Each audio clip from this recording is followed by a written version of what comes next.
Excuse me.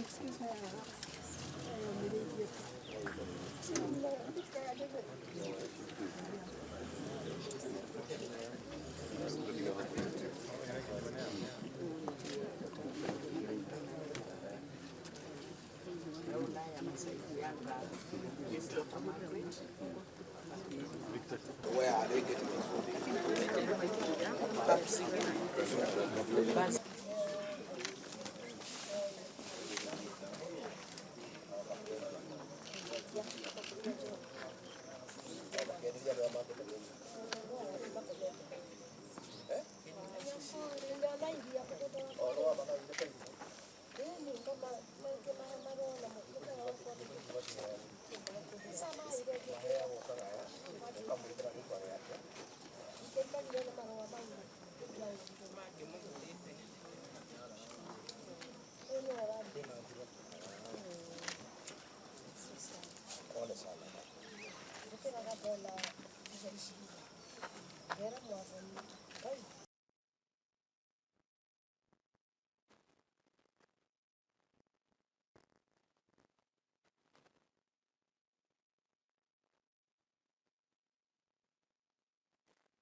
Mwani mzee.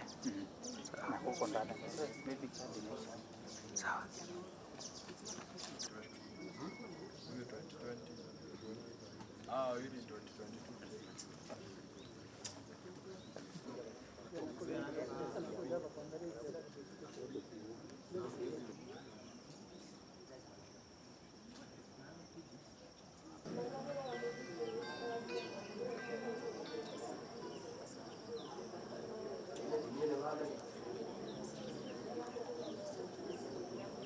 And the tragedy that befalls this republic, and specifically this region of the Mount Kenya. This mother had 7 children. She's left with one daughter who is taking care of her. 7 are here, dead. She has taken me through the pain, through consumption of illicit brew. She tried to talk to her children, they could not hear. She gave them land, their late fathers gave them land, they sold everything. All these big buildings you see here is what they sold and used the proceeds to take illicit alcohol. They came to be buried in their mother's peace. They sold their own land, which their father had bequeathed them as an inheritance. And this mother is telling us every day she wakes up to see these graves. It was her wish to come out and find cars from her sons coming to see her, to bring her medicine, to bring her goodies from the city, because she had educated them as well. But through consumption of illicit brew, this is what now she has. This is a story everywhere, it's only people are not talking. Last Sunday I gave my own account of what I've gone through in my family. This is a story everywhere. It's a very sad story, and as a government we are determined to do whatever we can to save other mothers from this anguish. And we have come out with very serious measures, and we want to ask for support from the church, from leaders, from everybody. Because even yourselves, the people of the press, you can see what is happening. And we want to appeal to merchants of death those people who manufacture and distill poison, distribute it and sell it disguised as alcohol, to have some heart, to have some empathy. The story of Wahoo should touch their hearts, even if their hearts are of iron. I think this story here can melt them a little bit, for them to be merciful, to have some mercy to these parents. This lady here is diabetic. Her husband was a rich man. He gave his legacy to his sons, hoping they would take care of their mother, as women do. Instead, they drank to death, left their mother in misery and anguish and poverty. She's crying to us as a government now to see how we can help her. We have agreed with Governor Kang'ata. He'll employ one of the wives of the deceased sons, and her daughter who takes care of her. I'm going to employ her to take care of her in our old age. You know, so that we try to salvage an already bad situation. So I want to say, please, the media, help us. And I really want to thank NTV. Let this story be known so that we are understood where we are coming from. So that when we take these very serious measures, people know the pain, the cry of our women, of our mothers. And we from this region are in tears. We cry for our people. We cry for the next generation. We are in tears as we try to salvage a whole community.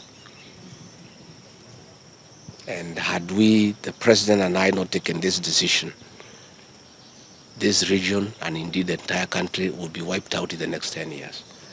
We will do what we must do. We ask the support of everybody. We are going to change the law. We are asking the governors to cooperate, and they are willing to do so, so that we take away from them the licensing function to NACADA. Our members of parliament are here. They'll help us to fast track. Then the governors can collect the revenue, and then they can remove themselves from the process so that it's not politicized.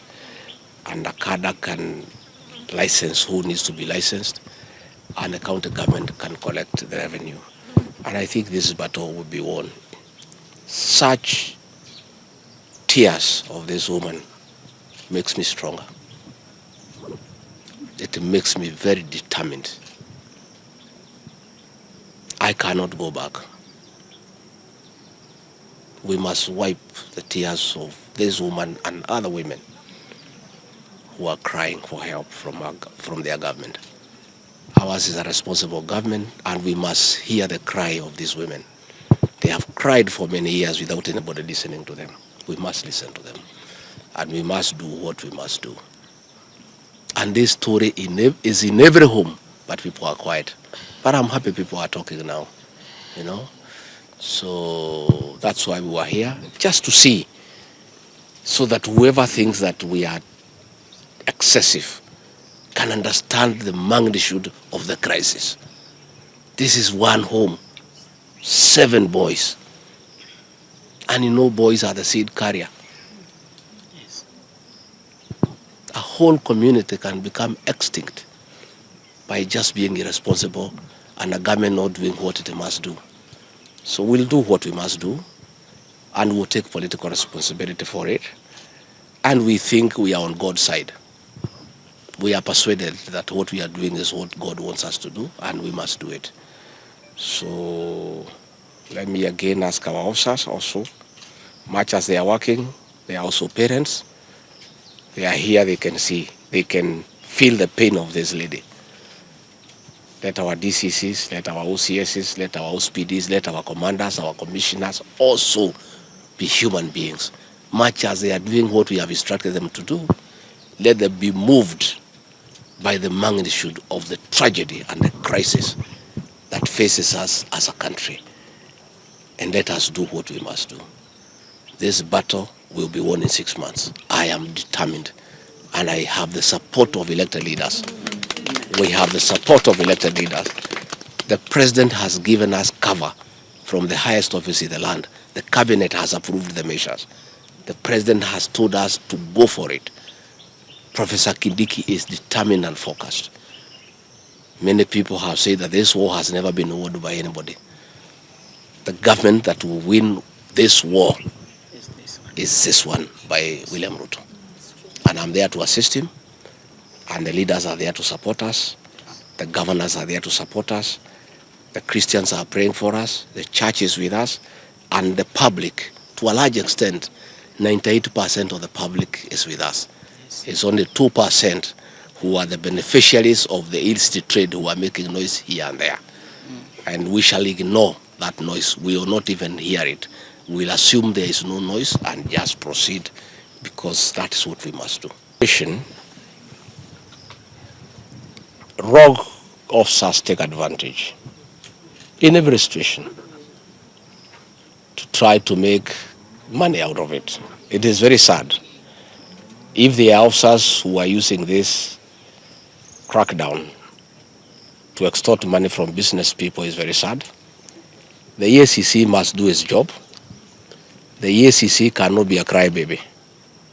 Their work is to do what they need to do. It is them to arrest people and take them to court. Let them do their job. As a government, we cannot condone any officer to extort money from people in this crackdown. And we have even talked about our officers who are involved in conflict of interest. Many officers were running bus.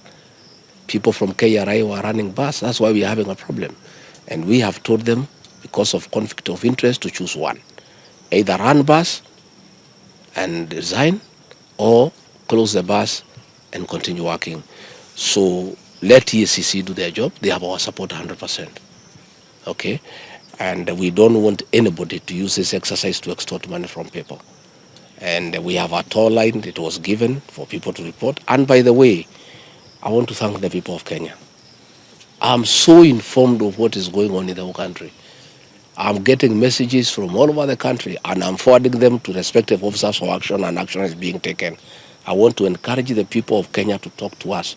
Where they find there is still impunity, that these things are going on despite the orders we have given, let them tell us, and we shall take action immediately. So let EACC do their job and deal with those who are doing, who are extorting money from people.